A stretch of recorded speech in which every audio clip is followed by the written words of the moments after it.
3, 2, 1. As you can tell by the title of this video, this is not going to be about Jurassic Park. For anybody who watched my K-pop Demon Hunters video, I know that I said that my next video was going to be Jurassic Park. I filmed that video. It then got deleted. Or / I didn't format my memory card before recording it. Whoever's fault it is not the point here. The point here is that I could not bring myself to film it again. So I instead decided to swiftly move on to the next video that I had planned. We will one day do the Jurassic Park movies, I promise. That day is just not today. Today, I'm really excited because we're going to be talking about some of my favorite horror films, and also horror films that I think genuinely redefined the fucking genre in the 2010s. Not even in the sense that I think technically that started with Insidious, but since this is also by James Wan, together, collectively, it really brought about a renaissance and a golden age in horror for a brief period of time. And I think it was the first kind of step that we saw into highbrow horror, which only the first one really fits in that realm, I will say. And even then, it's probably too campy. But generally, the Conjuring film, when it came out in 2013, it was the first time in a very, very, very long time that a horror film really impacted the zeitgeist and the culture. We were just coming out of a period where majority of the 2000s horror films were remakes or slasher films. That was really a big torture porn era. Even if you look at what James Wan was doing before he did the Conjuring films and Insidious, his first film was Saw, ever. That was the world in which horror was in the early 2000s. So then moving into this incredible haunted house horror film that is done so well. I have so much respect for this film, and I know a lot of people probably think it's a bit overrated, and there's a lot of horror. I would never really put it in one of my all-time favorite horror film lists because it doesn't have that kind of resonation with me, but it is a film that I will always have deep respect for because I think it brought about so many films that I love nowadays. And James Wan and Leigh Whannell are two of my absolute favorite filmmakers, and I know that Leigh Whannell is technically not involved in this movie, but James Wan just has the spirit with him of Leigh Whannell at all times. So I really respect Leigh Whannell. I really respect James Wan, and I think that this is probably one of the best films that he has ever made. I find that he tends to do his best on his first ventures in his series that he has made. But anyway, yeah, so we're talking about The Conjuring. Sorry, I went on a bit of a spiel. It is absolutely fucking horrific in Sydney at the moment. The weather is awful. So it was kind of the perfect time to watch the Conjuring movies. Also, I wanted to cover the three of them before The Conjuring Last Rites comes out in theaters. It's coming out in the first couple of weeks of September, so we're probably still going to be going through them while it's in the cinema, but that's okay.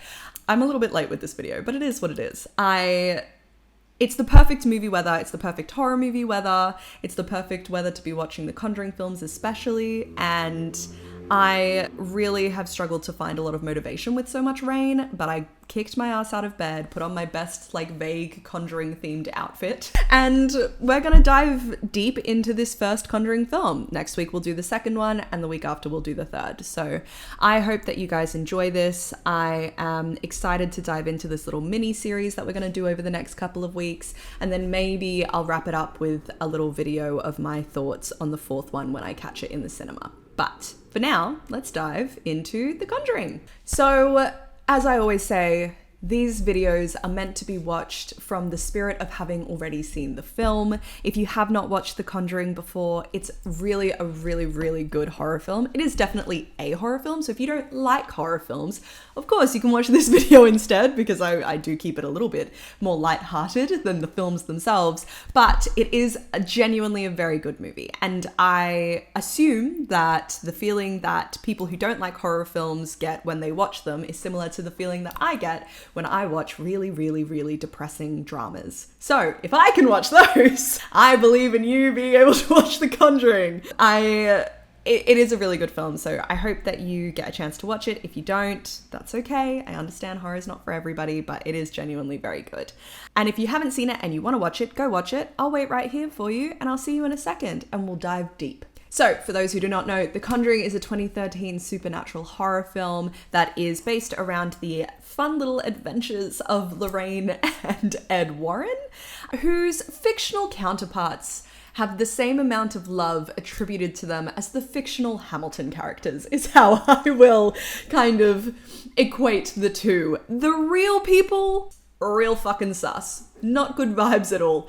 But Patrick Wilson and Vera Farmiga's version of Ed and Lorraine Warren, smash. Absolutely. Down, 10 out of 10. Like, I will be there every day to support those two motherfuckers. The film is directed by James Wan. It was written by Chad Hayes and Carrie W. Hayes, who are siblings. And I think, like, when I looked into them, they hadn't done much else other than the Conjuring film, the first Conjuring film, which is surprising because this movie is really well written. It is the inaugural film in the absolute mammoth Conjuring universe, which will be fun for us to dive into one day. Once I cover all of them, I can put the videos into one giant 4-hour, fucking 7-hour video, kind of like Wendigoon does, and then you guys can watch for hours and hours and let your brain rot. So Ed and Lorraine Warren, sorry, I should say, they are paranormal investigators. Lorraine is a psychic or something. Like, she's got vague, like, spooky powers, but they're given to her by God and Jesus. These movies, lots of God vibes, goddy vibes, and Ed is her husband. He kind of is like there for, you know, to support Lorraine. He doesn't have the spooky vibes, but he does have the experience of having seen a lot of these things and being a real firm believer in God. And I guess he's witnessed a lot of exorcisms, and like he supports her and is really hot as Patrick Wilson, way hotter than the actual guy was. Like, I'm not saying I'd convert for you, but like, I'd pretend I had. So the film basically, as like the gist, is following the Warrens helping the Perrin family who move into a new farmhouse in 1971 and very quickly start to suss that shit is fucking off. Not good vibes, bad energy indeed.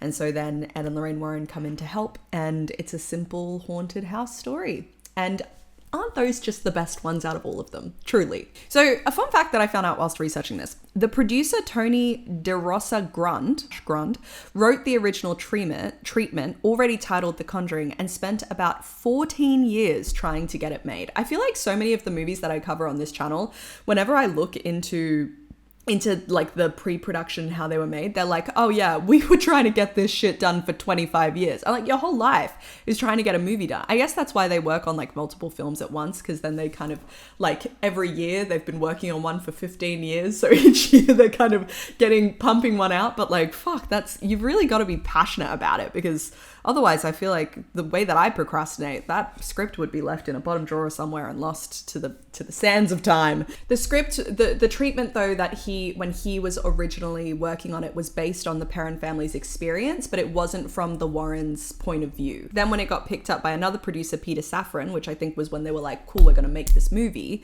and the two writers came in as well, the brothers. They were like, no, we think that it's more interesting to kind of center this around the POV of Ed and Lorraine Warren. It also means that they have more, I mean, I don't know if all horror films or like production companies think about this when they're first making a horror film, but considering how most horror films get a shit ton of sequels, like unless you're Ari Aster, you're making a sequel to a horror film, or Jordan Peele, I guess.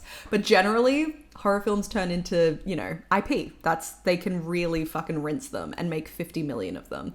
So I do wonder if there was a bit of that in like shifting the perspective from being about the Perrin family and focusing more on Ed and Lorraine Warren and like casting hot young people as opposed to like realistically what they looked like, which was like middle-aged Christian people that you'd run away from because you were scared they were going to like put the smite of Jesus on you.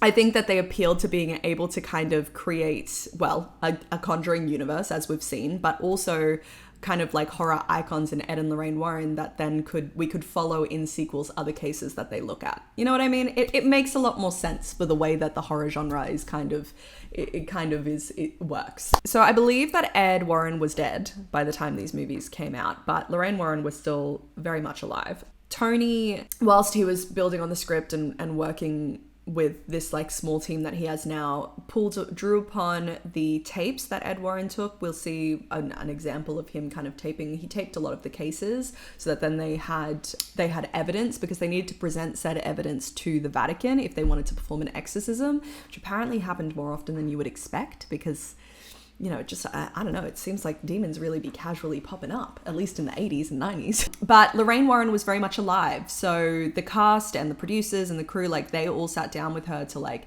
get a read on her mannerisms and kind of suss out how they used to tackle these cases and really have a deep understanding of her as a character, which I think is kind of interesting. I mean, look, people definitely have a more like positive perspective of Lorraine Warren than they do Ed Warren. Ed Warren was like genuinely a piece of shit, as most men were in the 70s.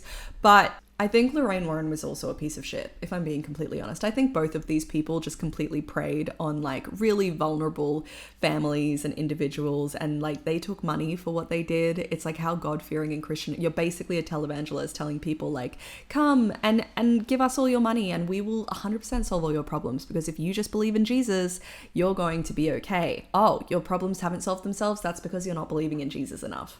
Anyway, this is not an attack on Christianity. Believe what you believe. All faith is good faith. Like, I'm fine with people believing in shit. I am agnostic myself, but ultimately I do think that there are certain people who leverage religion as a way to prey on vulnerable people. And I personally believe that Ed and Lorraine are that kind of people. So after Tony worked on this shit for like 50 million years, finally we are in a position where the script is feeling good, producers on board, and he is now all of a sudden in the middle of a 6 studio bidding war. So he went from taking fucking 15 years to get this movie made to now all of a sudden being the bee's fucking knees hottest bitch on the planet.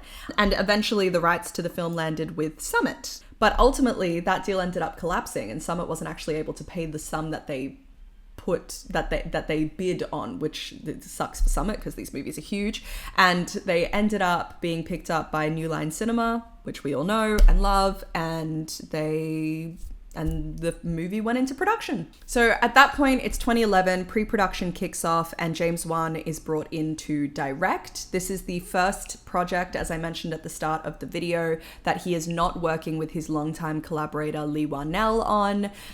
James Wan and Leigh Whannell are known for working together on the Insidious movies, on the Saw films. I don't know, but I'm pretty sure basically like the Saw movies were the first movies that they ever did. These boys are Australian, by the way, so I have real love for them. Like, they're two of my favorite people in the horror industry. Only recently to be joined by Raka Raka, to be honest, because they're also Australian. Big love for the Aussies.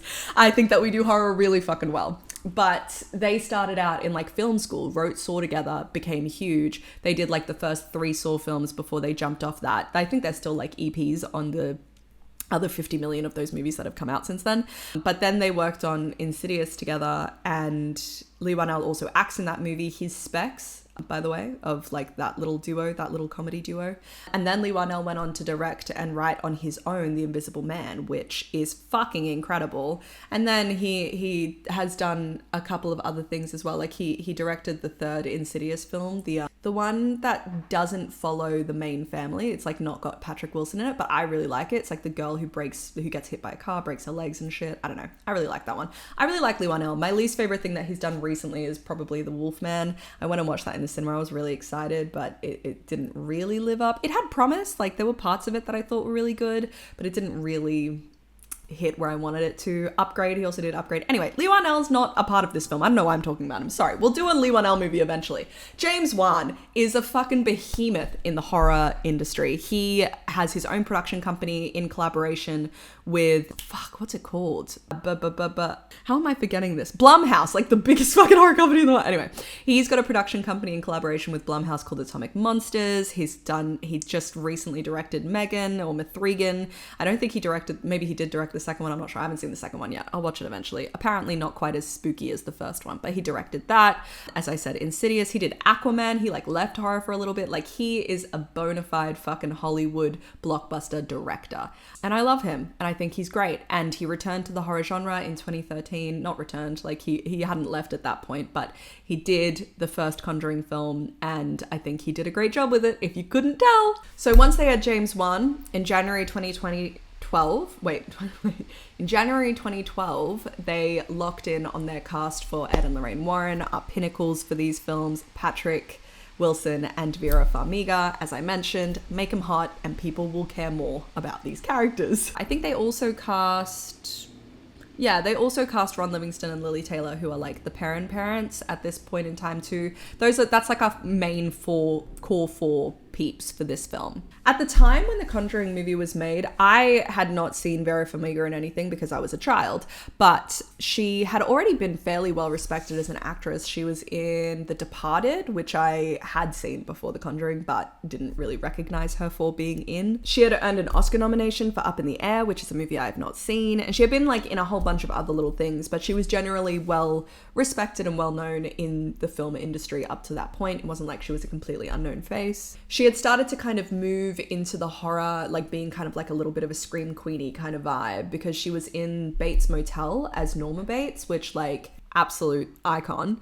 And she also had just been in The Orphan, which is a fun little flick for those who haven't seen it. Patrick Wilson, however, was less of a blockbuster name. He was like a very well-respected Broadway actor and film and theater actor, and he had been nominated for an Emmy for a HBO show. Angels in America is what it was called, which was in 2003.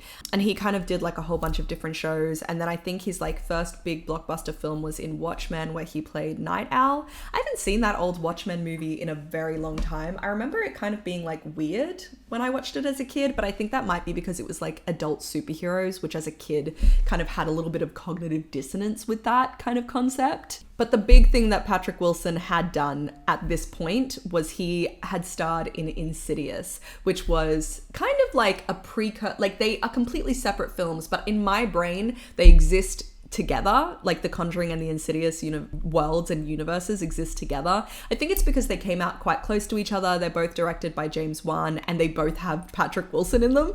And obviously like James Wan enjoyed working with Patrick Wilson. That's the way that this all happened. But the Insidious movies ended up being like hugely successful, also have Aussie Queen Rose Byrne in them. And so he kind of had already dipped his toe into the horror genre, and then it was like firmly cemented once he starred in The Conjuring. Ron Livingston I mostly know from the TV show Louder Milk, like that weird comedy, like black comedy show. Very funny, I enjoy. And Lily Taylor, I had actually not really seen her in much else, but when I looked into her, it appears that she is like an indie film fucking icon. She has been in a million independent films and like really has made a really great little niche for herself in that world and is super well respected. And I can see why, because her performance in this film, I would say, is probably the most intense and the most like, what do you call it? The most, what's the word? I can't find my words today. The most impressive. It's the most impressive. Principal photography began in February 2012, which means the actors only got like a month to get into character and learn the script and stuff. They filmed the entire film in like 38 days and they filmed every scene chronologically, which I find always fun when they do that. And apparently the first initial cut of the film was 2 hours long and they ended up cutting out 20 to 30 minutes of it, which I'm like, I want to see those extra 20 to 30 minutes because I reckon they would have been really, really good. All right, that's my little pre-production spiel done. We are now going to dive into the actual plot of the film, going step by step throughout what happens. This is your last chance. After this, you cannot turn around. Go and watch the film if you haven't seen it yet. Otherwise, stay tuned and we will dive straight in. So in 1968, demonologists slash demon hunters slash spooky bitches Ed and Lorraine Warren are investigating a very kind of interesting looking little apartment. We will see somebody that ends up being very famous in the Conjuring universe in this brief little scene at the start. They are investigating the famous, or infamous I should say, Annabelle doll case. Two friends, nurses, roomies, Debbie and Camilla, have stumbled upon a possessed doll, unfortunately. They allowed the spirit who, like, spooky things started to happen in the apartment, and they allowed the spirit to come into the doll because it claimed that it was a 7-year-old girl called Annabelle. And they were like, well, we want to be kind of nice to Annabelle. We don't want to be rude. She's just a child. So they were like, sure, why not? AKA, you kind of deserve whatever happens to you at this point, but that's fine. Look, that might be a bit harsh. Never been in that situation, but I would have run the other way or burned the bitch or left the apartment, really. Anything other than say, yeah, come move in. We need a third roommate anyway. We see that one night the girls get home and there's a little note on the floor that says "Miss Me" in red crayon. When they look down the hallway, they see that Annabelle doll has been perfectly perched in some lighting in the middle of the hallway, and she's got a red crayon clutched in her hand. When they approach her, they see that the entire guest room has been completely destroyed, with crayon scrawlings that say "Miss Me" all over the walls, and photos of the two girls have their faces scratched out. It's giving ooky spooky, no good, no bueno vibes. So Debbie, at this point, now being like, fuck, Annabelle, she's a bit of a shunt. She decides to take the doll and throw it in the bin, because, you know, demons, the bin is the best place for them, that's what I say. But after she's done that, they're woken up in the middle of the night by a loud pounding on the door, because you can't really just do that. When she goes to open it, because she is a brave bitch, I'll give her that, there is a little note that says "Miss Me" on the door again, on the floor again. The cool thing is in this scene, so Debbie is like, has moved to the front door to open it, and then the other nurse, Camilla, is like standing back next to another door. So then the pounding is like happening on the front door. She opens it, sees the note, and then all of a sudden the pounding starts on the door that's next to Camilla back in the apartment. Oh, it's a good moment. It's when you know, you're like, oh, they know what they're fucking doing here. When they open the door, the doll is sitting there. They're like, oh my God.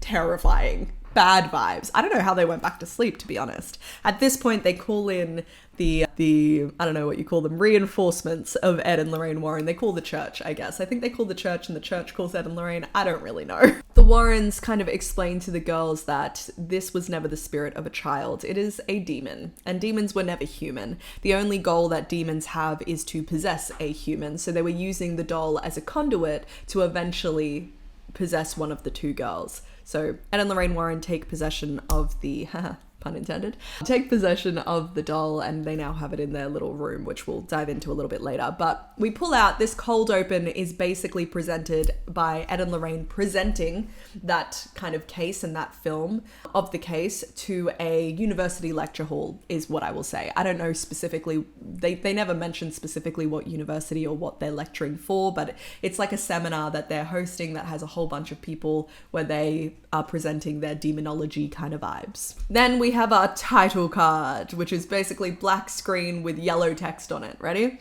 Since the 1960s, Ed and Lorraine Warren have been known as the world's most renowned paranormal investigators. Lorraine is a gifted clairvoyant, while Ed is the only non-ordained demonologist recognized by the Catholic Church. Out of the thousands of cases throughout their controversial careers, there is one case so malevolent they've kept it locked away until now.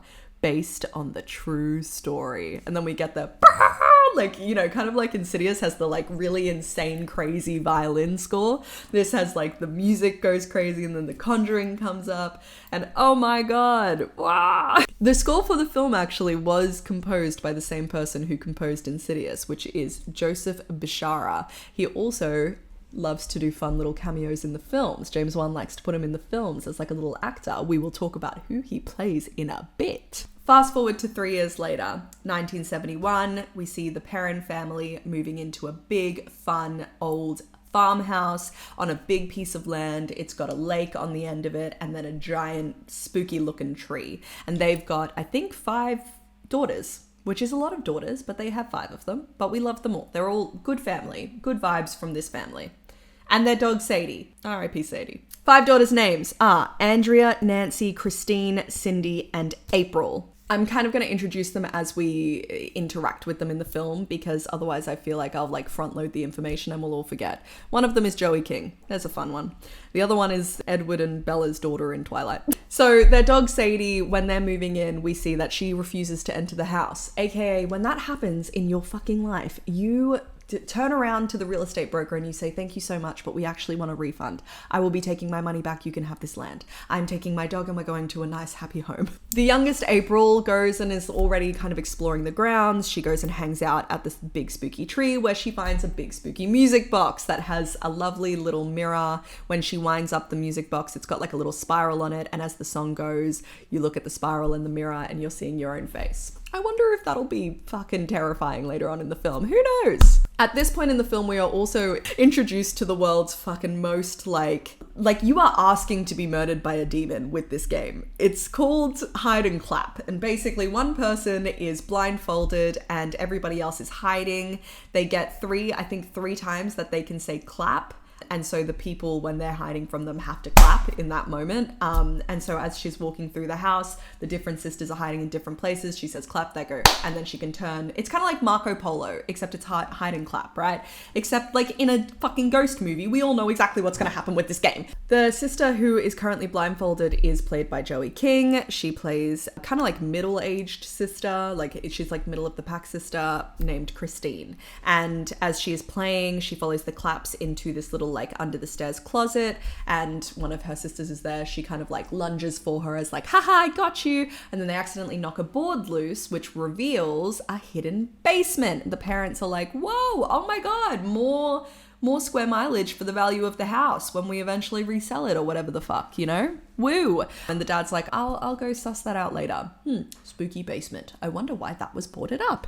And the dog won't come in. Anyway, it's okay. They just spent a lot of money. We find out these people do not have a lot of money, so I understand. The first night is quite eventful, to be honest. Like nothing like huge happens, but like lots of weird little things where like they're really not leaving any kind of, I guess, question about the haunting, which is one of my favorite things. I hate it. I hate it when we spend 3/4 of a horror film waiting for the rest of the characters to believe the one character that believes in the haunting. It's my least favorite form of horror film. I hate it. I don't want to watch somebody try to convince people and then be gaslit over and over. It's just not interesting to me.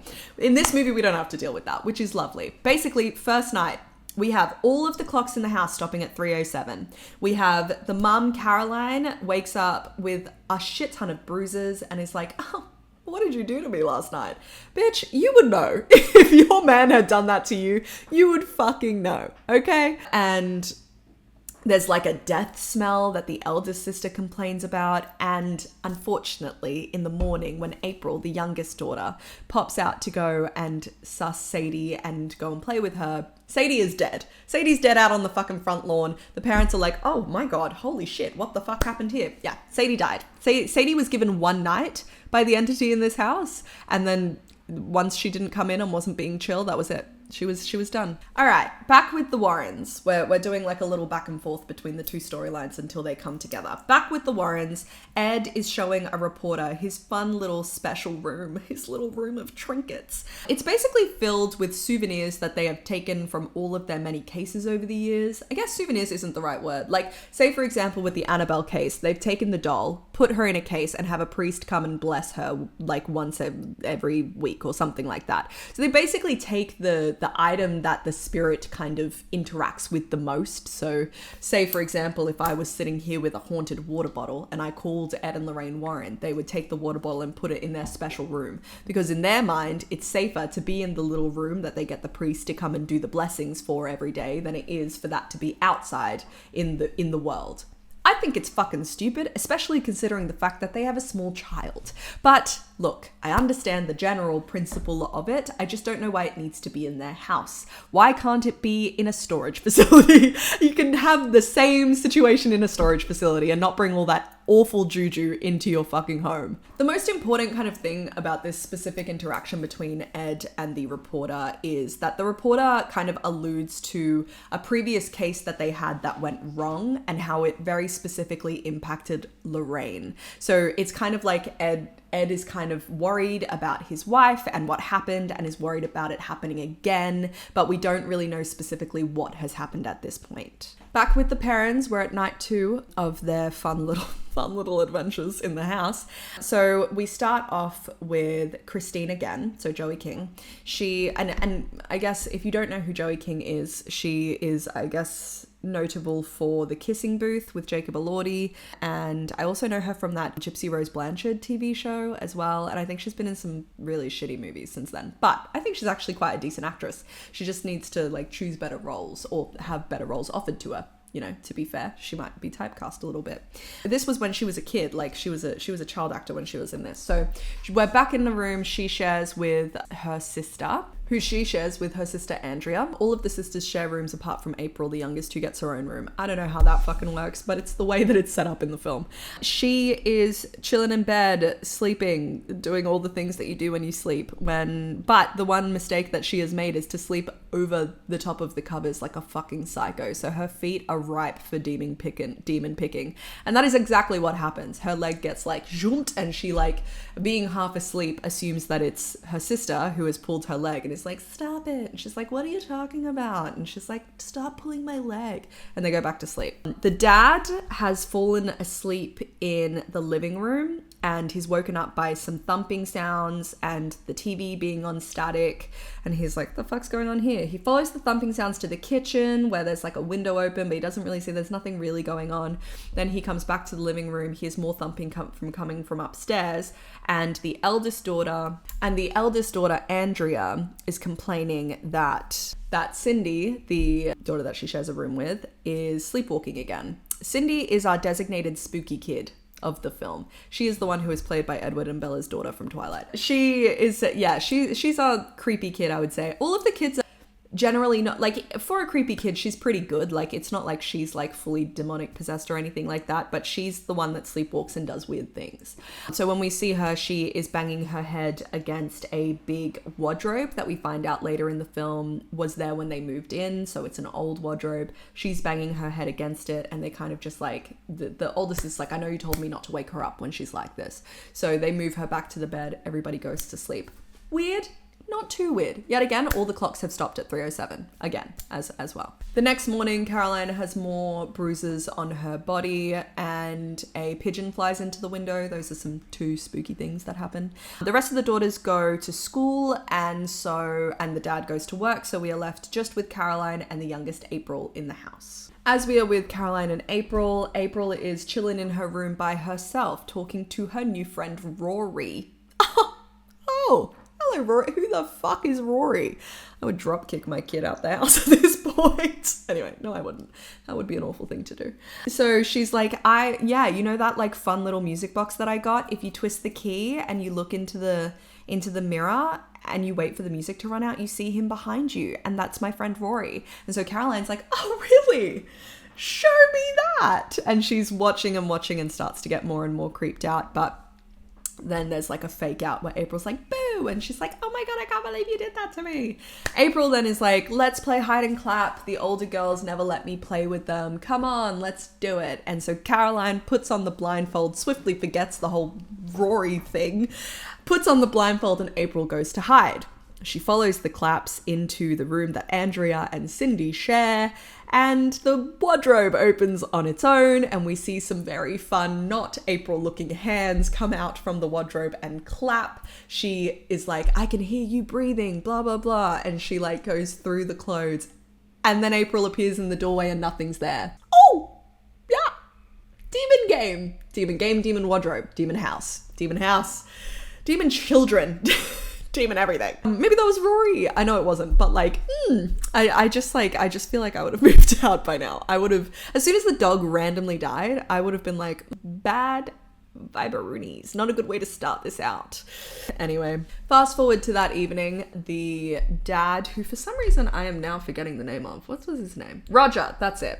So that evening, Roger is back, but we overhear it from a phone call. He's like, basically he's a truck driver, and so he's like struggling at the moment to get work, so he has to take this like week-long route that he's going to go on the following day. So this is our last night with Roger in the house, unfortunately, which doesn't really change anything. I don't think that like the demons really give a fuck that there's a man in the house, but it basically means that we're gonna have to watch Carolyn deal with this on her own for a little bit before Roger comes back. So that night we're back with Christine and Nancy in their little room. Christine didn't learn her original lesson. Her fucking dogs are still out for the demons to play with, and they play. They do. And this time when it yanks her leg, she fully wakes up and realizes that her sister is in her bed. So who the fuck has grabbed her leg? She, even though we don't see it, she hyperfixates on a spot behind the bedroom door. And finally, Nancy wakes up and is like, hey, Queen, what's going on? You seem stressed. And she's like, hey, there's a fucking person thingy, whatever, behind that door. She goes to check the door, and the door slams shut on its own, causing the two sisters to fucking like freak out. The parents wake up, they run in to the room, and the sisters are trying to explain what happened, and they're like, what do you mean? Like, it must have just been wind or whatever. That's like the most gaslighty this movie gets. Don't worry, we believe very soon. Poor Christine is freaking the fuck out, as you would, and is like, it talked to me, it told me that like all of us be dying, it told me it wants my family fucking dead, which is like really not fun and chill and vibey, to be honest. Like, no. Back with Ed and Lorraine Warren, we see Ed try to lie to Lorraine about going to like the store when he's actually going to investigate a case for Father Perrin. Not Perrin, what's his name? Father Gordon. Father Gordon is kind of like the faceless priest that brings the Warrens to a lot of their cases. And it's all kind of coming back to whatever happened in this unknown case and how it affected and impacted Lorraine. He's worried about her. He doesn't want her doing her clairvoyancy thing at the moment. And she's like, shut the fuck up. We're going to be doing it. That very specific, my critique for the Conjuring franchise is that specific critique of that specific theme of like Ed not wanting Lorraine to be coming to the cases, or Lorraine not wanting Ed to come to the cases, continues throughout every single one of these films. When we cover the second one next week, Lorraine has a vision of Ed dying. So she spends the whole movie being like, no, I don't want you to come. I can't lose you. And then he's like, no, we're in this together. We were chosen by God. We were brought together. And she's like, oh, okay. They do this in every single film. It's like, just, you guys have had this conversation so many times. Clearly you're not getting to the root of the problem. Deal with it once and then shut the fuck up. If you're in it together, you're in it together. Anyway, that's my only gripe. They go to investigate this case together, and this whole scene is basically to set up the fact that we're dealing with reasonable individuals. They are going to investigate a house where there's a couple that feels like they're hearing noises, and Ed and Lorraine basically debunk it. They're like, oh, it's just pipes or whatever. So we're meant to be like, oh, most of the time, Ed and Lorraine will come over, investigate a house, and be like, oh, it's just your pipes. You've got nothing to worry about. There's no demons here. We are measured individuals. We don't look down the road and scream ghost whenever we see something move. You know, a little bit of time has passed at this point, because this is the night that Roger will be coming home from his week-long shift as a truck driver, I guess you'll say.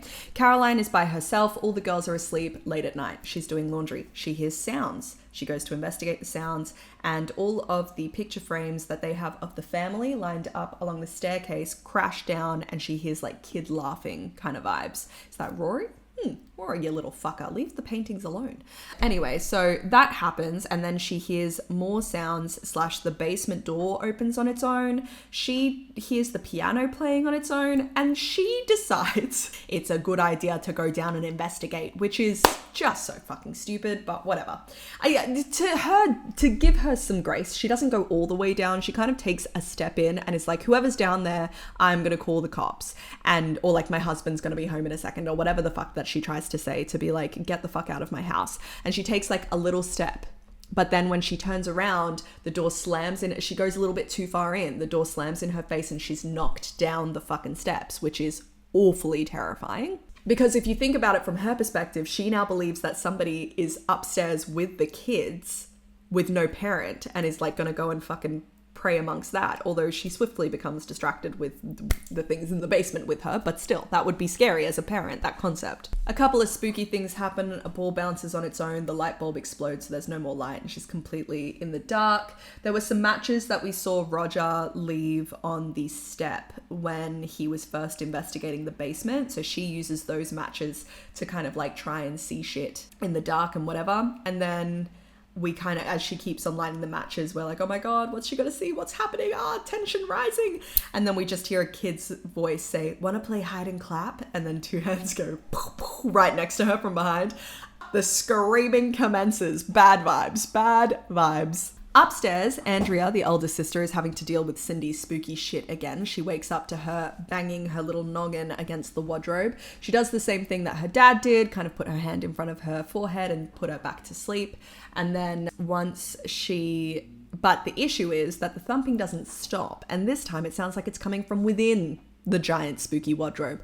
She, being brave, opens the wardrobe and there's nothing in there. But then Cindy kind of has like a little spooky kid rise like a zombie moment and stares above the fucking wardrobe, and she looks up and there's a villain for the film, witch lady Bathsheba. And this is when I get to say, fun vibes, Bathsheba is played by the composer of the film, Joseph Bishara. And isn't that just so much fun? I fucking love that. Anyway, yes, this is Bathsheba. We'll get a little bit more information about her, but she's the big bad in the house. Big bad Bathsheba.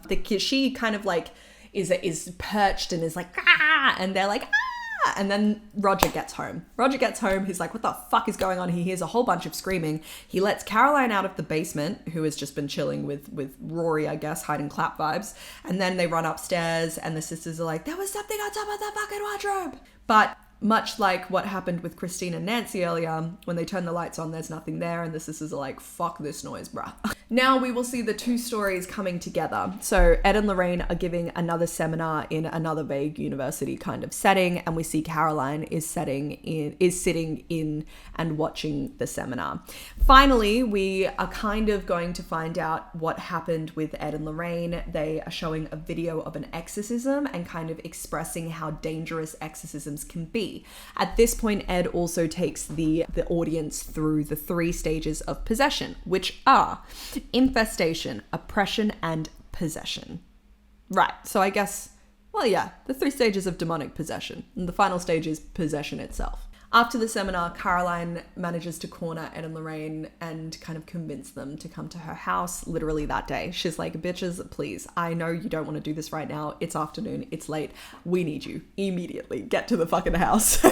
And Ed and Lorraine, you know, they're kind, lovely people in these movies. And so they say, sure thing, girl. And they instantly all go back to the parent household. This is where the movie truly begins for me. This is where we see the fun vibes and we get introduced to a little crew of like fun little demon hunters, which is just the vibes. Actually, we don't get introduced to the full demon hunting squad just yet, but stay tuned for that. For now, we just have the initial investigation of Ed and Lorraine for them to kind of determine if it's worthwhile them gathering the evidence to then send to the Vatican to then perform an exorcism is essentially where we're at. But we're at the pre kind of vibes of it, where they're just going to walk around the house and kind of get a feel. When they arrive, we see that the whole family is now sleeping in the living room. So as I said, there's no gaslighting in this film. Everyone is on the same page. Demon, bad vibes, bad juju. We are here, we're chilling together in the living room. That's how we sleep, which is like really sweet. And I love that. And I love that for Roger too, because he hasn't really seen much of this. He's just seeing his family fucking freak out, and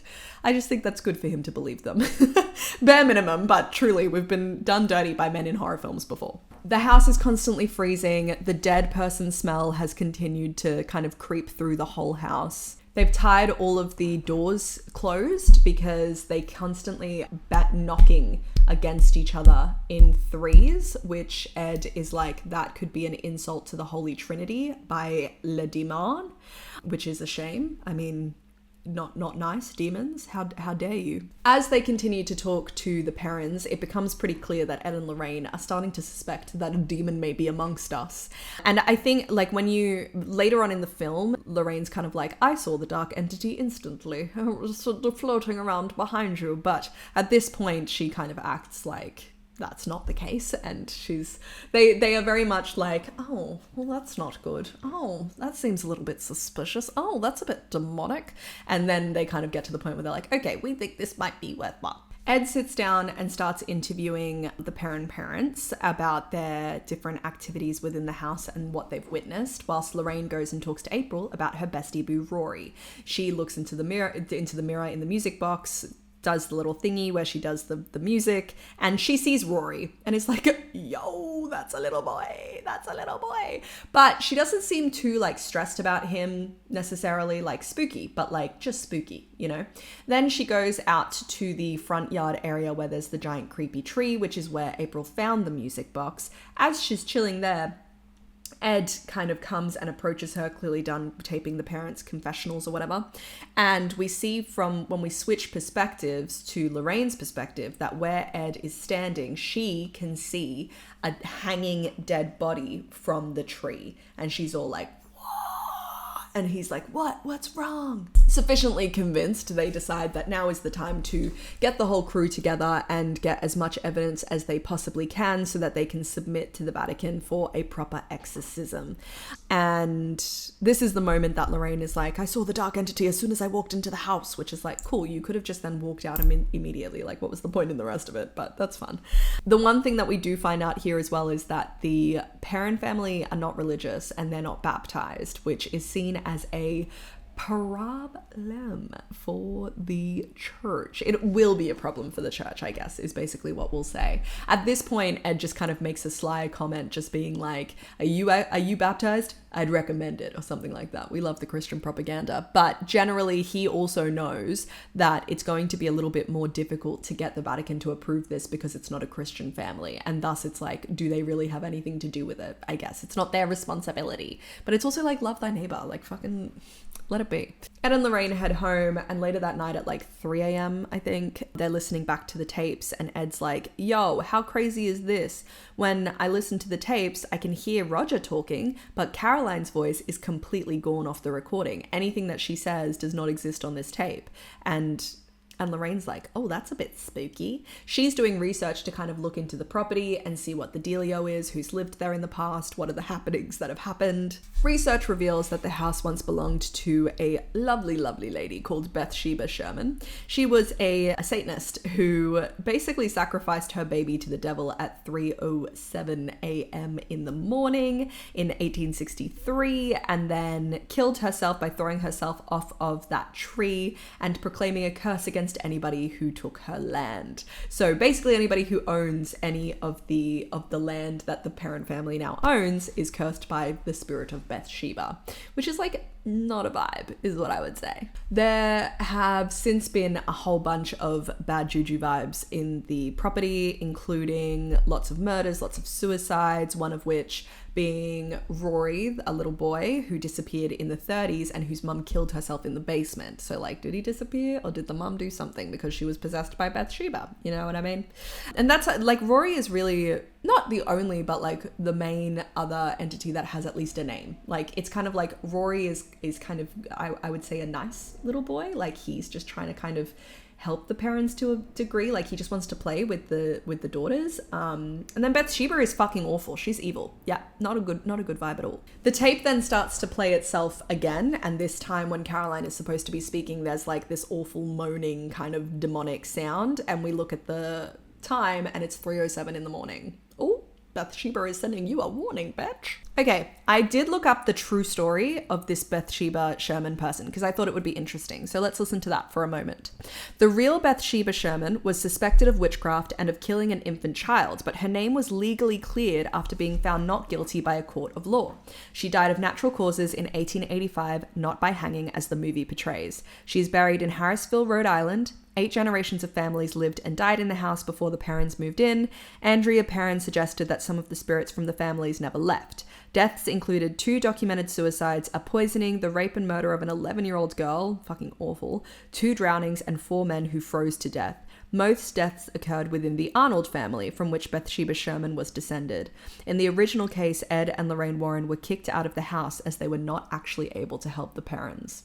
How funny is that? Anyway. All right, moving on. Now we are introduced to our bad squad of demon professionals. We have Ed and Lorraine Warren as our main duo, crime-fighting absolute badasses. Then we have Drew Thomas, who is kind of like their fun little assistant. One of my issues with the Conjuring films is that they don't carry through these 2 extra characters. I think it would be fun for like them to continue on with this cast, like rather than just having Ed and Lorraine and everything, like have the 4 of them. And obviously the heroes of the films will always be Ed and Lorraine, but it's kind of like a Spicks and Specks thing in Insidious. Like, there's no reason not to have those characters there. And they added a fun aspect to the film as well. Like, it was more of like a kind of like buddy cop kind of vibe, which I feel like is lost as you go on. So Drew Thomas is their like little assistant. He's kind of like a demonologist in training. And then there is Brad Hamilton. Brad plays the closest thing that we have in this film to a skeptic. He's like a police officer who's been assigned to, I guess, oversight the work that the parent and the Warren family is doing at the parents' house. We then have like a very human moment between Caroline and Lorraine, where Caroline kind of like talks about this really beautiful day that the family had at the beach because they're looking at a photo of it, and this memory will be important later on. And a much less important random subplot that I presume was the 20 to 30 minutes of the film that was cut out is that the like assistant demonologist Drew and the eldest daughter Andrea have like a weird flirtation that only appears in this very specific moment in the film. Any other moment, it's not there. And I find it weird that they kept it in for this particular part if they cut it out of every other part, which I'm not sure that that's what happened, but it's just so bizarre. It's like so random. There is no follow through. There is not even another scene where they are together. So it's just weird, to be honest. So everybody then straps in for our first night of investigation. It's not that it's a fruitless night, but it definitely doesn't get them the like video evidence that they need for the Vatican to be like, slay, it is exorcism time. Basically, they've set up like a whole bunch of crosses around the house to like piss off the demon. And then they've also set up a whole bunch of cameras that are like heat-seeking cameras. Like they'll only take a photo when there's a drastic temperature change in that area. The camera gets set off in the basement or like towards the basement. And so Ed and Lorraine go down there and they see that the basement door opens on its own as well. And Ed and Lorraine go down there and Lorraine's like, something fucking awful happened in this basement. This is the basement of hell. This is a portal to hell. That's not actually what she says. But she's like, bad vibes in this basement. But there's nothing that they actually see. It's just her clairvoyancy being like, real bad. Right here. This is the fucking spot. As they go to leave, the cellar door slams shut on its own again. But the cop is like, hey guys... It's 3:08. And we see that all of the clocks have gone to 3:08. They haven't all stopped at 3:07 again, which is like, Bathsheba, what you trying to play at? Especially when you see what she does the next night. It's like, you're not actually caring about whether or not they capture evidence of you. So why even pretend for one night, you know? The next morning, the family is all in much better spirits. It's a nice vibe. It's like lots of people around a big breakfast table. They're all joking, laughing. They're making pancakes. Everybody's feeling good. And Roger kind of says to Ed, he's like, we're really like, this is the first time that we've felt safe since we've moved in, and it's nice to see the girls being able to relax a little bit because up until now they have not been able to do that. And Ed's like, don't even worry, this is just like fucking, this is just what we do, you know? And he's wearing his like slutty little church shirt. It's great. It's good things. I think that Roger takes the girls to go and get ice cream, and I think Brad and Drew are like also not around. They either go to work or whatever they do during the day. Roger takes the girls to go and get ice cream to continue the vibes, the happy vibes. Ed, Lorraine, and Caroline are left at the house, and Lorraine is like helping out with washing whilst Caroline has a little nap because it's just been so much having a demon in the house. She's a little bit exhausted. So Lorraine's just helping her out, and this is when we get the absolute iconic scene. I would say maybe the most famous scene from this movie. I would say. Lorraine is hanging up the laundry, and then she sees like bad vibes starting to approach in the form of like the sun going away a little bit, like it gets darker, and then the wind starts blowing, and then as she's about to hang a sheet, it grows out of her hand and gets caught by the wind, but then it creates the shape and silhouette directly in front of her of a person standing there, and then it like then flows and goes up to the window where Caroline is napping, and Lorraine sees Bathsheba in the window, and she's like, oh my god, holy shit, fucking demon. So she sprints upstairs, but unfortunately, whilst she's sprinting upstairs, Caroline is napping, and she is awoken by Bathsheba floating above her, being all like, and she's like, ah, and whilst she's like, Bathsheba vomits a whole bunch of rank ass looking shit directly into her mouth. Lorraine's trying to get into the door, and then when she finally manages to get in through the bathroom, Caroline's acting like nothing's wrong. Well, I believe somebody is maybe a little bit possessor espresso at this point. You know what I'm saying? And Lorraine's like, oh, you are not okay. And she's starting to kind of suss the vibes that Caroline is the target of Bathsheba's possession. Which kind of makes sense because when you look at the history that they've been talking about in the film of the property, it seems like a lot of mums kind of killing their kids is like the vibe that Bathsheba's really keen on. Whilst all of this is happening, Ed and Roger are like chilling doing man things and fixing a car in the garage, doing manly man things. And finally, we get the very exciting explanation as to why Ed is so like shifty with Lorraine being on these cases with him. And we get an explanation as to what happened at that exorcism. Basically, while they were exorcising this man, he grabbed Lorraine and she, through her clairvoyance, was shown something by him in her mind. And that thing was so jarring and so like life-shattering to her that she...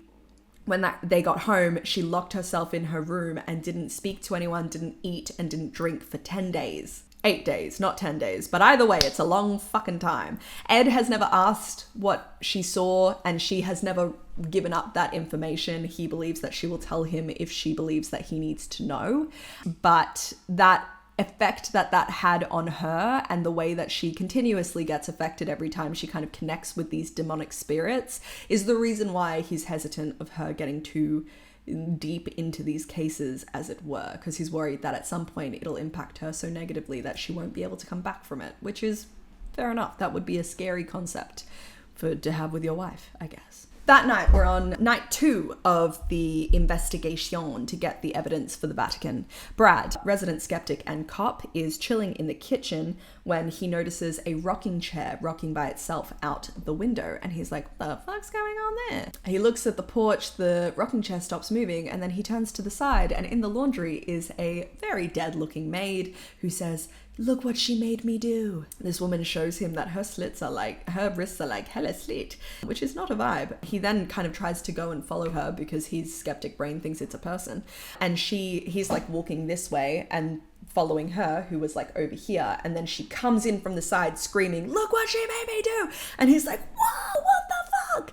He is now officially no longer a skeptic. He does indeed believe. He believes. He's on board. Everybody comes to kind of help because he's screaming. But then at the same time as that's happening, we see Cindy, the cameras are being, they're being triggered by Cindy walking up the stairs. And the dad is like, Roger is like, no, Cindy, you're like setting off the cameras. And Ed's like, it's not Cindy, because remember, it follows the temperature changes. So there is an entity that is going with Cindy. And that is what is causing the cameras to trigger.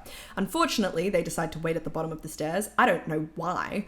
And when Cindy enters into her bedroom, the door slams shut, and then everyone's like, ah, and they go and try and break into the room. By the time they break into the room, Cindy has completely disappeared. And so by using a UV light, they see that at the back of the old wardrobe, there's like a hidden, like a false back. And so when they take it away, it leads into the wall, and Cindy is there. And this is basically a hiding spot that Rory had when he was being haunted by Bathsheba and how he hid from her. And so he's kind of trying to help her by taking her into that hiding spot. And that's why she's been banging her head against the wardrobe as well. And we see that there's a whole bunch of Rory's old toys there, including a dust shape of the music box that would have been there, but clearly was taken out by Bathsheba to be found, or whatever it is. So Lorraine, being the spooky bitch that she is, decides to go into the wall to investigate. And she finds the end of a rope, which she starts to pull, and then she sees it's a noose. And she's like, oh my God, Bathsheba. She stands up and then instantly falls all the way through the house and into the cellar, which is like, you would die. But sure, she's completely fine. Not completely fine, but like she doesn't even have a broken bone. She's just now in the cellar.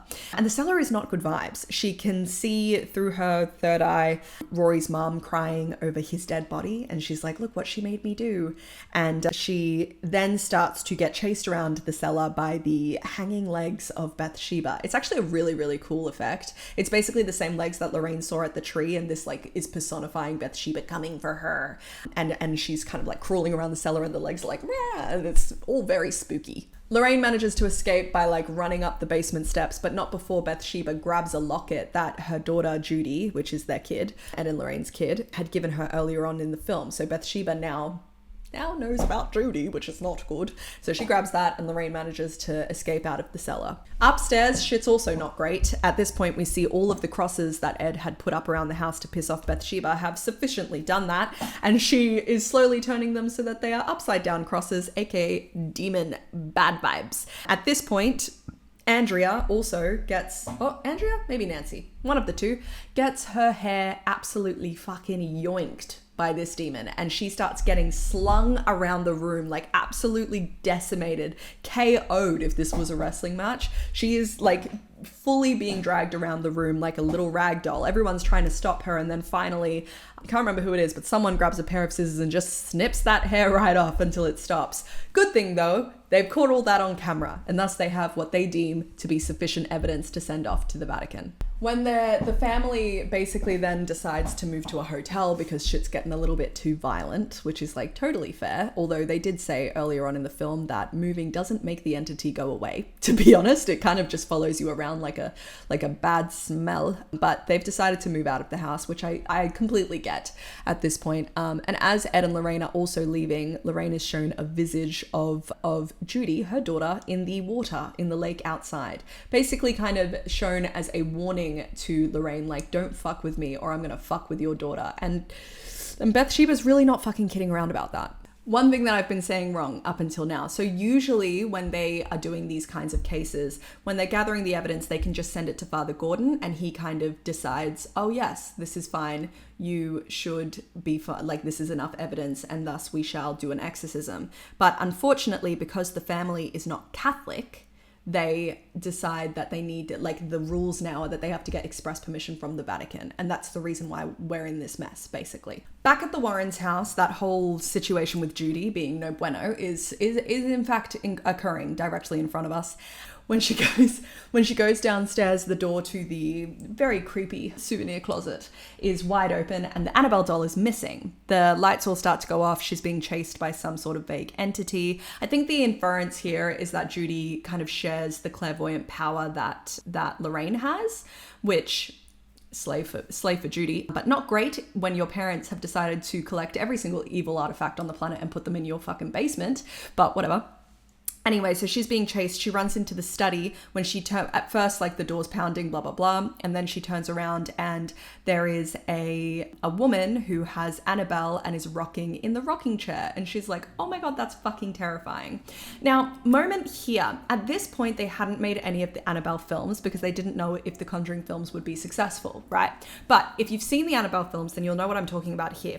The woman in the rocking chair is very similar to the woman that we see a lot holding the Annabelle doll. So my assumption is, because those movies haven't been made yet, this woman is supposed to be Bathsheba and she's fucking with Judy to get back at Lorraine for getting in her business with this whole I'm haunting the Perron family situation. But I remember the first time that I cognitively, like, watched this scene, like, not the first time I watched the movie, but like maybe a couple of times ago, when I was like, is that supposed to be Annabelle? Like, what does Annabelle have to do with Bathsheba? Now that I think about it, when you think about the fact that the Annabelle doll is a conduit for demons, if they exorcised the original demon out of the Annabelle doll, even though the Annabelle doll is like super evil and they get it blessed 3 times a week, it is possible that Bathsheba would be able to use the Annabelle doll as a conduit to then terrorize Judy.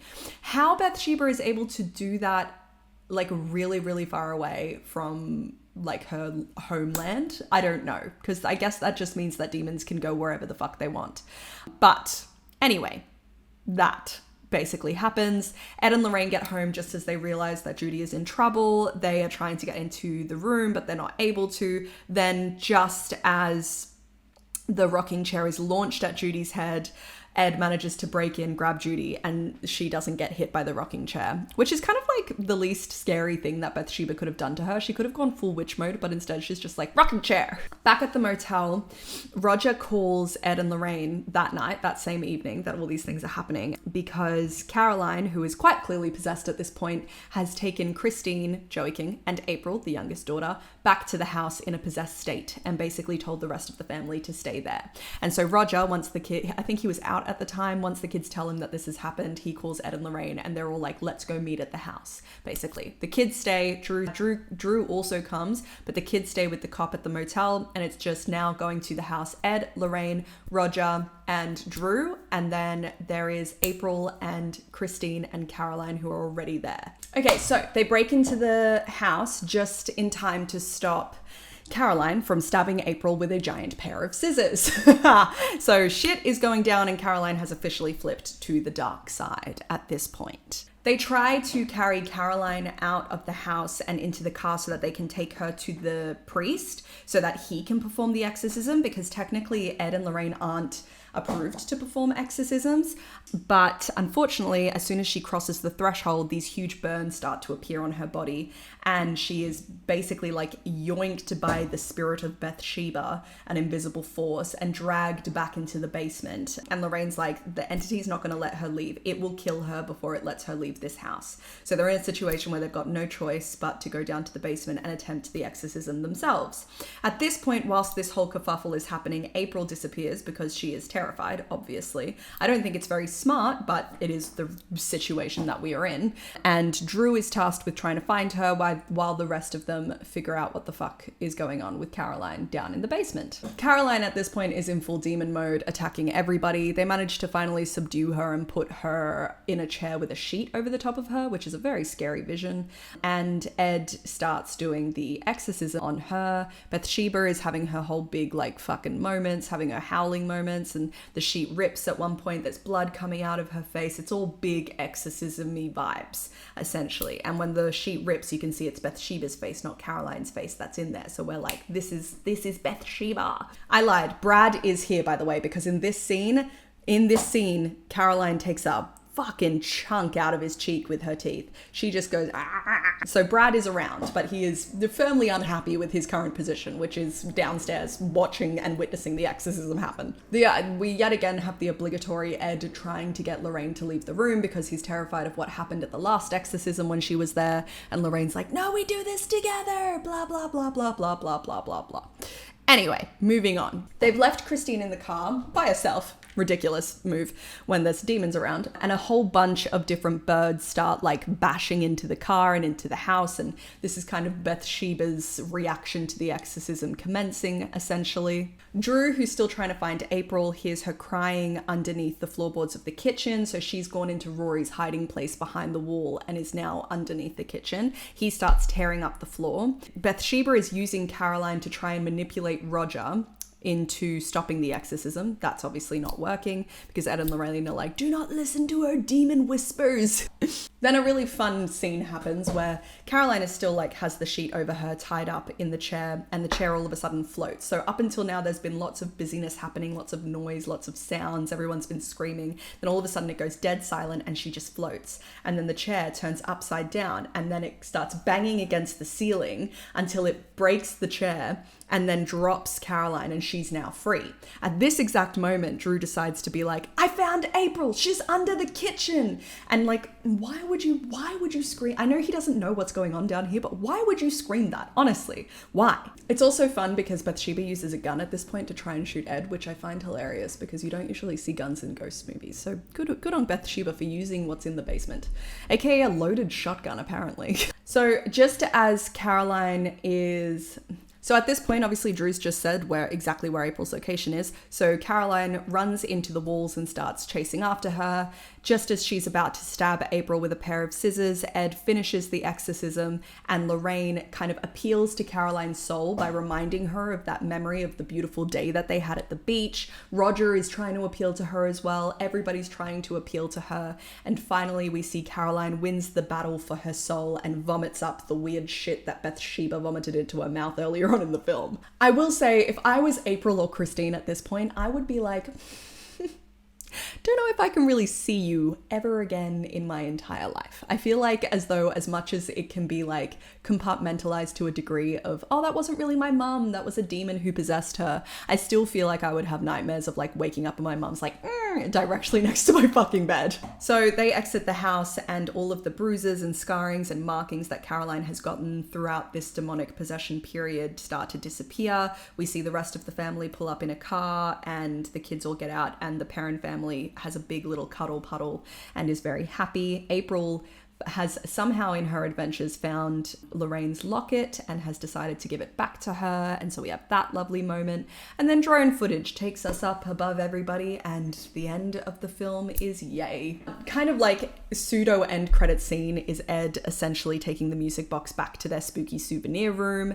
As he leaves it there, we see the music box winds up and the thingy starts to circle, and it's all left to tension of oh my god, what's gonna happen, but then the movie cuts off before you see anything in the mirror. So it's all good vibes, all good things. And they do have a minor lull where Ed's like, I just got the approval from the Vatican for the exorcism. Like, imagine if we'd waited for that, basically, like being like, thank God we were there to save the fucking day. And I agree, thank God Patrick Wilson and Vera Farmiga were there to save the day, because the Parent Family was really in strife. And that is the end of the movie. That is the Conjuring film. It's honestly one of my fucking favorites. It is such an incredible film, but I know that I said at the start it wouldn't be on a favorites list of mine, but it is still a film that I think is genuinely very, very good. So a fun thing about after like the film was made and the release is they sent the film off to the MPAA, which is like, I guess the ratings people is the equivalent, but they sent it off to those guys and they gave it an R rating. And when they were like, well, we don't want it to be an R rating, we want this to have a wide release, like what can we cut out to change it? They're like, there's actually nothing specific. Like, it's not really that it's bloody. It's not really that it's gory. It's not that it's like really, really, graphic. It's just ultimately, this shit is scary as fuck. So there's nothing you can take out. We just think it's too scary, which is like, what a flex as a horror director and writer and all that kind of shit, to know that you've made a film so scary that it had to be given an R rating when it's got like no nudity, no sex scenes, barely any curse words. It's got no graphic gore or violence. It's like, it's just fucking spooky. The film was released on July 19 in 2013, and it was the first film since 2006's The Omen to be given like the summer blockbuster slot, because they did a bunch of test audience screenings and everybody was like, yo, this shit is really fucking good. And so they basically decided to take a chance on it and put it in like the prime positioning for the summer, which meant that it did really fucking well because it was a good movie. It stands as the third highest grossing opening weekend for an R-rated horror film, behind Paranormal Activity 3 in 2011, which is crazy. I don't remember Paranormal Activity 3 being that big. That's a fun series we can do one day. And Hannibal in 2001, which I don't think I've actually seen, but I think that's the Silence of the Lambs spin-off. It received positive reviews from critics and grossed over $319 million worldwide against its $20 million budget. The Conjuring grossed $137.4 million in North America and $182.1 million in other territories, for a worldwide total of $319.5 million. So, as I mentioned, the Conjuring success has spawned an absolute like cinematic universe of horror films from it. We have, first up, the Annabelle films. We've got the original 3 Conjuring films, obviously. There was talks for them to do a Crooked Man spin-off, which is in the second one, but I don't really see how that would have worked, and I think it's been canned at this point.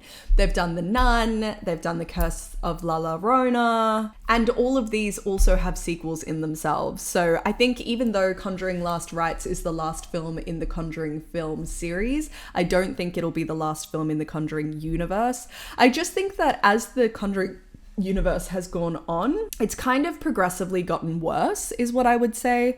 Not necessarily in the fact that like, I guess when I think about it, the first Annabelle film isn't as good as the second Annabelle film. So there's no reason why the first 2 Nuns can't be worse than the third Nun. I just feel like a lot of them are starting to become watered down, kind of tropey, like shadows of the original films that they are made to be sequels of or spin-offs from. And I feel like it's always going to happen, especially in horror. Like, it's so easy to just make a shit ton of money off of IP. But ultimately, I think that there's something to be said for maintaining a certain amount of quality. It's even the reason why I have doubts about this last Conjuring movie, because the director, no tea, no shade to him whatsoever, but the only feature films he has ever directed is The Curse of La Llorona, The Conjuring 3, and this movie, like, and the last Conjuring film. And none of those are very good necessarily, in terms of like, I don't love the third Conjuring and I did not like The Curse of La Llorona. So it's kind of one of those things where I'm like, he's directing the final installment. We don't even get James Wan directing the final Conjuring film. It's kind of like with the Saw movies, like after a certain point, they're just not, I guess, part of the original storyline anymore, even if there's still characters and through line that maintain. But I think the reason why this feels especially like, ugh, is because there's only 4 of them, and it would have been so easy for them to just either stop at 2 or, I don't know, do whatever means that James Wan continues directing them, or someone better directs them. Like, I'm sorry to say it, but like, if we can get Ouija 2 from Mike Flanagan, like, there's really amazing horror directors out there that we can take a chance on. No offense to this guy who's done Conjuring Last Rites, but like, my favorite thing that he's ever done is direct Billie Eilish's Bury a Friend music video. Anyway, that's my rant against that. I could be completely proven wrong. I hope I am, because I do hope that this new Conjuring film is going to be good. And there were parts of the third one that I liked. There were certain sequences, like the morgue sequence and stuff, that I thought was interesting. It just doesn't have the same je ne sais quoi as the first 2, is what I would say. But that is not the movie we're talking about right now. We're talking about the first one. So back to that. Fun thing, kind of not fun for the owners, I guess, but Norma Sutcliffe and Gerald Helfrich, the previous owners of the house on which the film was based, sued James Wan, Warner Brothers, and other producers in 2015 on the grounds that their property was being vandalized constantly as a consequence of the film. Entertainment Weekly obtained documents in which the owners affirmed various invasions and ratified that they had found numerous objects affiliated with satanic cults. The lawsuit also revealed that the previous owners bought the house in 1987 and lived in peace until 2012. Both owners were seeking unspecified damages. When questioned, a spokesperson for Warner Brothers declined to comment on the issue, and the case was dismissed in December 2017. I understand it was dismissed probably because the studio is not at fault for something that they make, but for like a film that they make, they're allowed to tell whatever story that they want.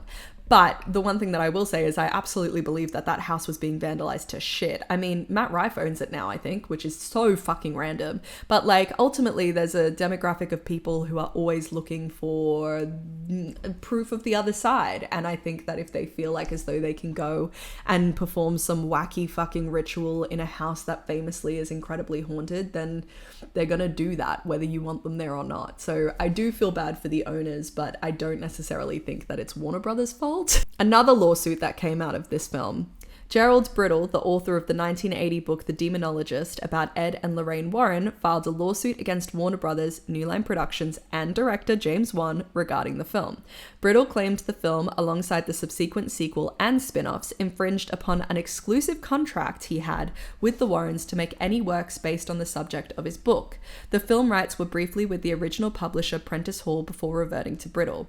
Warner Brothers refused to comment on the case, and Warner Brothers settled the case with Brittle in December of 2017. So that one, he got some dosh for that. So clearly there was some sort of unspoken, or maybe spoken, I guess, written agreement between Ed Lorraine Warren and this author that he was supposed to have exclusive rights for their story. I mean, I'm sure they don't fucking regret it though. Lorraine Warren would have made fucking bank off these movies, even just from like her doing some like seances or whatever the fuck whilst she in her twilight years. I think she's dead now, but anyway, that's all I have for The Conjuring, guys. What a film. What a film. I've gone back and forth on saying it's in my favorites list, it's not in my favorites list. I believe it is a really, really great horror film. I think it's one of the best of the 21st century to date.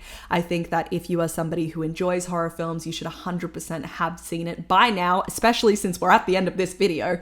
But if you haven't, my video will not do it justice and you should go and watch it.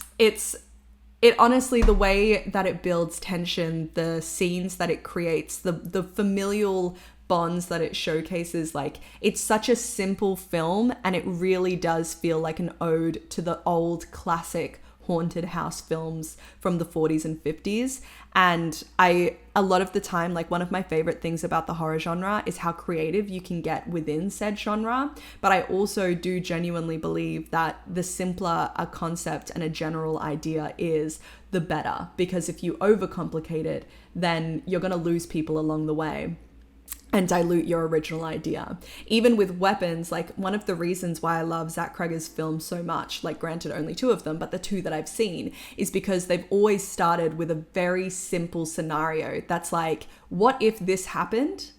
And now let's see what happens. Like, that, I think, is the way that films should be made. And I think that a simple haunted house story is so, like, when it's done well, it's fucking incredible. And we don't have enough of them because everybody's trying to do something different. We haven't had a haunted house story. I mean, I feel like now we're in the era of flips on the genre. So like the haunted house now, we had the one with Lucy Liu, Premonition, what was it called? Something like that. And that's from the POV of the ghost. We've got Good Boy that's coming out, and that's from the POV of a dog. Like, it's like it can't just be a haunted house story anymore. There needs to be a broader, you know, some sort of catch so that then they can put a line on the marketing and people will want to go watch it. But I digress. I think these films are amazing. I think that specifically this film is really great. I also really love the second one, and I'm keen on watching the third one because I haven't seen it since I watched it in the cinema, and my personal opinions about it might change. So next week we're going to cover the second one, and by next week I mean kind of next week / dependent on when I get a video up, because I know I'm not the most consistent, but that will be the next movie that we cover on this channel. And I want to hear your thoughts down below. If you're excited for Conjuring Last Rites, if you are not, if you agree with me that it looks like maybe it's not going to be that good, but hopefully it is. Your thoughts on the Conjuring movies. Are there any other fun facts that you found out about the production? I feel like there wasn't a huge amount of fun facts about this movie, and I would have expected more maybe, but either way, that's my video. I've run out of shit to say. If you like this video, subscribe to Obscura Club. We're a book club but for movies, where we all watch movies together and then talk about them because it's fun and cozy and good vibes and good times. If you have reached the end of this video, comment down below a music note emoji for the music box for Rory. Yeah, let's do that. And I will see you guys in my next video. Bye.